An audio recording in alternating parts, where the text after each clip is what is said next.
Good morning children. Class 11th online class में आपका स्वागत है। बच्चों आए आज के इस वीडियो में हम लोग अपनी पाठ्यपुस्तक अभिव्यक्ति और माध्यम, जिसमें पहला चैप्टर चल रहा है जनसंचार माध्यम। इसके पहले वाले वीडियो में आप लोगों ने देखा था कि संचार माध्यमों का प्रभाव, यानी जनसंचार माध्यम का हमारे जीवन पर, हमारे समाज पर क्या प्रभाव पड़ता है। तो इसी विषय में आप लोगों ने इसके पहले वाले वीडियो में देखा था। तो जनसंचार का जो माध्यम है, अगर हमने उसका सही उपयोग किया तो वह हमारे लिए लाभदायक सिद्ध हो सकता है। अगर हमने उसका सही प्रयोग नहीं किया तो वह हमारे लिए हानिकारक भी हो सकता है। आज के समाज में हम जनसंचार माध्यमों के बिना जीवन की कल्पना ही नहीं कर सकते हैं। हमारी जीवन शैली पर संचार माध्यमों का बहुत ही ज़बरदस्त असर पड़ता है। जैसे अखबार पढ़े बिना हमारी सुबह नहीं होती। जो अखबार नहीं पढ़ते वे रोज़मर्रा की खबरों के लिए रेडियो या टीवी पर निर्भर रहते हैं। यानी कहने का मतलब यह है कि जनसंचार के बिना कोई भी व्यक्ति नहीं रह सकता है, और इसका हमारे जीवन पर सकारात्मक और नकारात्मक प्रभाव दोनों पड़ता है। इसके पहले वाले वीडियो में हम लोगों ने सकारात्मक प्रभाव के विषय में देख लिया था। जैसा कि हम यहाँ पर लिख रहे हैं, जीवन शैली पर असर, सकारात्मक प्रभाव में जीवन शैली पर असर। तो जीवन शैली पर भी बहुत गहरा असर पड़ता है, इसकी व्याख्या हमने कर दिया है। आए आज के वीडियो में हम नकारात्मक प्रभाव को देखते हैं कि जनसंचार का हमारे जीवन में नकारात्मक प्रभाव क्या पड़ता है। अब नकारात्मक प्रभाव में पहला प्रभाव क्या होता है कि लोगों में पलायनवादी प्रवृत्ति की पैदा होती है। पलायनवादी का मतलब होता है स्थानांतरण, एक जगह से दूसरी जगह जाने की जो विचारधारा है, जो धारणा है, वह संचार माध्यम के द्वारा ही हमारे मन में उत्पन्न होती है। जैसे संचार माध्यमों के कुछ नकारात्मक प्रभाव भी हैं। अगर इसका प्रयोग हम सावधानी से नहीं करते हैं तो इसका हमारे जीवन पर बुरा असर भी पड़ता है। जैसे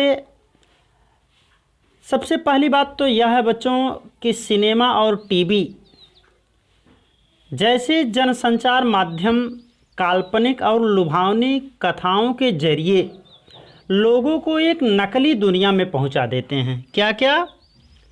टीवी और सिनेमा एक कल्पनाओं के आधार पर लोगों को कहाँ पहुँचाते हैं? नकली दुनिया में पहुँचा देते हैं, जिसका वास्तविक जीवन से कोई संबंध नहीं होता है। इस कारण लोग उसके वैसे ही व्यसनी बन जाते हैं। व्यसनी का मतलब आदती। इस कारण लोग उसके आदती उसी तरह से बन जाते हैं जैसे कोई व्यक्ति किसी मादक पदार्थ का आदती हो जाता है। तो फिर हम करते क्या हैं? इस काल्पनिक दुनिया में उसे हम क्या करते हैं? ढूंढने लगते हैं। कल्पना की वस्तु को काल्पनिक दुनिया में हम ढूंढने लगते हैं, और इसका प्रभाव परिवार और समाज पर सीधे पड़ता है। इससे लोगों में पलायनवादी की प्रवृत्ति जागृत होती है। दूसरा है इसका दुष्प्रभाव, समाज में हिंसा, अश्लीलता, असामाजिक व्यवहार को प्रोत्साहन। यह जनसंचार का जो माध्यम है, यह समाज में हिंसा, अश्लीलता और असामाजिकता के व्यवहार को प्रोत्साहित भी करता है नकारात्मक प्रभाव में। अब जैसे जनसंचार माध्यमों में विशेषकर सिनेमा पर यह आरोप भी लगाया जा रहा है कि उन्होंने समाज में हिंसा, अश्लीलता और असामाजिकता व्यवहार को प्रोत्साहित करने में अपनी अगुवा की भूमिका निभाई है। किंतु विशेषज्ञों का यह मानना नहीं है। इसका विशेष रूप से प्रभाव जो पड़ता है खासकर बच्चों पर, इसका निश्चित रूप से प्रभाव पड़ता है। जैसे टीवी सीरियल में एक धारावाहिक आता था शक्तिमान, इसमें अनेक अच्छी बातों को दिखाए जाने के बावजूद बहुत से बच्चों ने इसके नायक की तरह ऊंचाई से गोल गोल घूमकर कूदने की कोशिश में जान गंवाई थी। अब इसका क्या किया, उसमें बहुत सी अच्छाइयों को भी बताया गया, लेकिन लोगों ने अच्छाइयों को नहीं ग्रहण किया और बहुत से बच्चों ने उसका जो नायक था शक्तिमान, जिस तरह से वो एक्शन करता था उसी एक्शन को करके अपनी जान को गंवा बैठे। उसके बाद फिर भी जनसंचार के माध्यमों के प्रभाव को लेकर कुछ धारणा इस प्रकार, जनसंचार माध्यम लोगों के व्यवहार और आदतों में परिवर्तन के बजाय उनमें थोड़ा बहुत फेरबदल और उन्हें और ज़्यादा मजबूत करने का काम करते हैं। अगला हमने दिया, भ्रम की स्थिति पैदा होती है। जनसंचार माध्यम के द्वारा समाज में भ्रम की स्थिति उत्पन्न होती है। जनसंचार माध्यमों का उन लोगों पर अधिक प्रभाव पड़ता है जो किसी चीज़ के प्रति प्रतिबद्ध नहीं हैं या अनिश्चय में हैं। जनसंचार माध्यमों का प्रभाव तब और अधिक बढ़ जाता है जब लगभग सारे माध्यम एक ही समय में एक ही बात कहने लगते हैं। साथ ही जब वे कई मुद्दों के बजाय किसी एक मुद्दे को बहुत अधिक उछालने लगते हैं और बार बार उन्हीं संदेशों, छवियों, विचारों को दोहराने लगते हैं, तब भी उनका प्रभाव गहरा हो जाता है। इससे लोग भ्रमित हो जाते हैं और तय नहीं कर पाते कि सच क्या है और झूठ क्या है। जैसे आज के समय में हर एक संचार माध्यम लगभग कोरोना पर ही अपने विचार व्यक्त कर रहे हैं और जिसके माध्यम से कोरोना के कारण वैक्सीन पर भी सभी लोग चर्चा कर रहे हैं। तो इसमें लोगों के अंदर कुछ भ्रम की स्थिति भी उत्पन्न हो रही है। तो इससे क्या हो रहा है, समाज में भ्रम की स्थिति उत्पन्न हो जाती है कि इसमें झूठ क्या है और सच क्या है। अगला है, समाज में शक्तिशाली वर्गों के हितों का ध्यान रखा जाता है। इसका नकारात्मक प्रभाव है कि समाज में शक्तिशाली वर्गों के हितों का ध्यान, आज आप अक्सर देखते होंगे कि अखबारों और टेलीविज़न चैनलों में किसी खास खबर या मुद्दे को ज़रूरत से ज़्यादा उछाला जाता है, जबकि कुछ अन्य मुद्दों और खबरों को बिल्कुल जगह नहीं मिलती है। यह देखा गया कि अक्सर उन मुद्दों और सवालों को अधिक उछाला जाता है जिनसे समाज के ताकतवर वर्ग के लोग जुड़े होते हैं या जो निहायत सतही और अनावश्यक हैं। यानी जो प्रबल वर्ग हैं उन्हीं का बोलबाला भी होता है इसमें। तो समाज में शक्तिशाली वर्ग के हितों का भी ध्यान रखा जाता है। जैसे एक पूंजीपति वर्ग है और एक गरीब वर्ग है।